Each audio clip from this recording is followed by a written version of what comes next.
हमारी भारत भूमि पर अनेकों देशभक्तों ने जन्म लिया, जो कि हमारे लिए अत्यंत गौरव की बात है। अनेकों देशभक्त हमारे लिए शहीद हो गए, जिन्होंने हमें आज़ादी दिलाई और जिनका नाम भी इतिहास के पन्नों में कुछ खास तरीके से बयान नहीं किया गया। पर हम तहे दिल से उन सभी की इज्जत करते हैं, भगवान स्वरूप उन सभी शहीदों को पूजते हैं। आज हम बात करने वाले हैं 23 वर्ष के एक नौजवान भगत सिंह जी की। भगत सिंह जी को आज सभी भली भांति जानते हैं। भगत सिंह आज़ादी के मतवाले और मुस्कुराते हुए मातृभूमि पर खुद को न्यौछावर करने वाले भगत सिंह जी की जयंती आज पूरा देश गर्व से मना रहा है। भगत सिंह जी का जन्म 28 सितंबर 1907 को लायरपुर जिले के बंगा में हुआ था। कुछ लोग भगत सिंह जी का जन्म 27 सितंबर 1907 को भी मनाते हैं। भगत सिंह जी के पिता जो किशन सिंह एक क्रांतिकारी थे और माँ विद्यावती और पिता किशन सिंह जी थे। भगत सिंह जी के बारे में कुछ ऐसे फैक्ट हम आपको बताएंगे जो कि अनसुने किस्से हैं। भगत सिंह जी की लाइफ से जुड़े कुछ जानकारियां हमने इकट्ठा की हैं, तो आप देखते रहें। भगत सिंह जी के चाचा अजीत सिंह जी भी एक स्वतंत्रता सेनानी थे और भगत सिंह जी के चाचा भी जेल में शहीद हो गए थे, परंतु मातृभूमि का रास्ता, मातृभूमि को आज़ाद कराने के लिए अपनी लड़ाई बिल्कुल भी नहीं छोड़ी। भगत सिंह जी का सबसे पहला प्रभाव अपने चाचा जी का उनके जीवन पर बहुत गहरा पड़ा। भगत सिंह जी की पढ़ाई लाहौर के डीएवी हाई स्कूल में हुई और भगत सिंह जी जब 12 वर्ष के थे तब 13 अप्रैल 1919 को बैसाखी वाले दिन रोलेट एक्ट के विरोध में, आप सभी जानते हैं, जनरल डायर ने गोली चलवा दी थी और जलियांवाला बाग में निहत्थे हजारों की संख्या में निहत्थे लोग मारे गए। इस हत्याकांड का 12 वर्ष के भगत सिंह पर गहरा असर हुआ और जलियांवाला बाग में जाकर उस खून से लथपथ उस मिट्टी की कसम खाई कि वे भारत माता को आज़ाद कराने के लिए पूरी कोशिश करेंगे, चाहे उसके लिए जान ही क्यों ना देनी पड़े।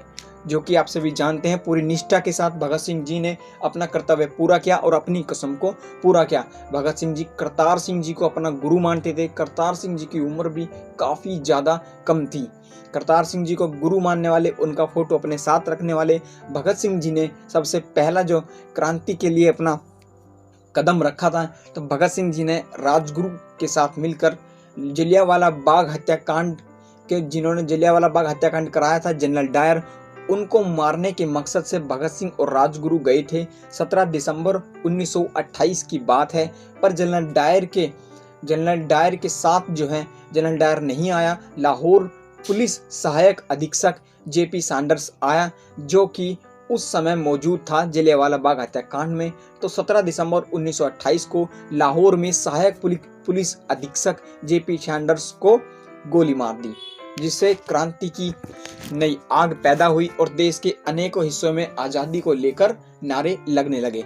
इनकलाब जिंदाबाद का नारा लगाते हुए बटुकेश्वर दत्त और भगत सिंह जी ने अंग्रेजी सरकार को जगाने के लिए 8 अप्रैल 1929 को अंग्रेजी सरकार को जगाने के लिए बम फेंका। लिहाजा ये बम किसी को नुकसान करने के मकसद से नहीं फेंका गया था और इससे कोई नुकसान भी नहीं हुआ, पर अंग्रेजी सरकार ने गलत इल्जाम लगाकर भगत सिंह जी को गिरफ्तार कर लिया गया। जब जेपी सैंडर्स को गोली मार दी गई, भगत सिंह जी के एक सबसे ज्यादा जो सहायता करते थे, उनको गुरु भाई की तरह वो भगत सिंह जी मानते थे, तो वो थे आपके पंडित चंद्रशेखर आजाद। इनकलाब जिंदाबाद का नारा लगाते हुए भगत सिंह जी कुछ कविताएं लिखते थे जो कि देशभक्ति से बिलोंग करती थी।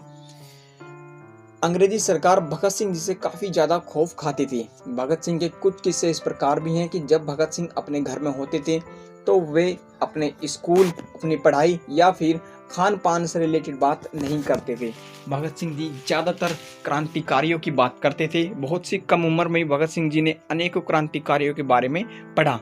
भगत सिंह जी पूरे दिन अपनी माता से, अपनी भाभी, अपनी चाची से ज़्यादातर बात करते थे, तो क्रांतिकारियों के बारे में बात करते थे। जैसा कि अभी हमने भाभी का जिक्र किया, तो दुर्गा भाभी भगत सिंह जी के जीवन में एक अहम और एक सबसे ज़्यादा जो महत्वपूर्ण किरदार वो रखती हैं।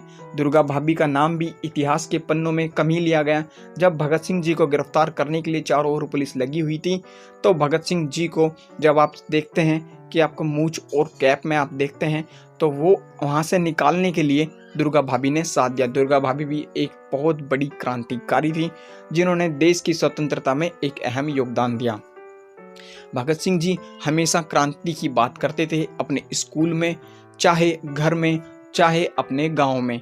वो अपनी उम्र के बच्चों के साथ खेलते हुए भी वे उनके साथ योजना ही बनाते थे, सोचते रहते थे किस प्रकार से अंग्रेजी सरकार को ख़त्म किया जाए। इसका अनेकों प्रभाव आज देखने के लिए मिलता है। हमारे अनेकों आज जो है नौजवान आर्मी में, एयरफोर्स में, नेवी में या फिर अलग अलग डिफेंस में देश की सेवा करने के लिए तत्पर हैं। भगत सिंह जी को हमेशा याद किया जाएगा। भगत सिंह से अंग्रेजी सरकार इतना खौफ खाती थी कि 24 मार्च 1931 को भगत सिंह जी को फांसी की सज़ा सुना दी गई।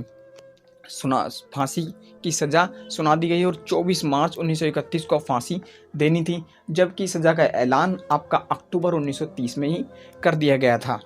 जब फांसी की सज़ा भगत सिंह जी ने सुनी तो वह काफ़ी ज़्यादा मुस्कुराए और अंग्रेजी सरकार को डरते हुए 23 मार्च 1931 को लगभग 11 घंटे पहले ही फांसी देने का निर्णय किया अंग्रेजी सरकार ने जिस वक्त भगत सिंह जी को 11 घंटे पूर्व फांसी देने का निर्णय किया, भगत सिंह जी उस वक्त भी बेखौफ लेनिन की कहानी पढ़ रहे थे। भगत सिंह जी ने वापस उनसे यह प्रश्न नहीं किया कि फांसी तो कल होनी थी, आप 11 घंटे पहले फांसी क्यों दे रहे हो। भगत सिंह जी ने जवाब दिया कि लेनिन की कहानी पढ़ रहा हूँ साहब, थोड़ी सी कहानी रह गई है, पूरी कर लेने दो, चलते हैं फिर।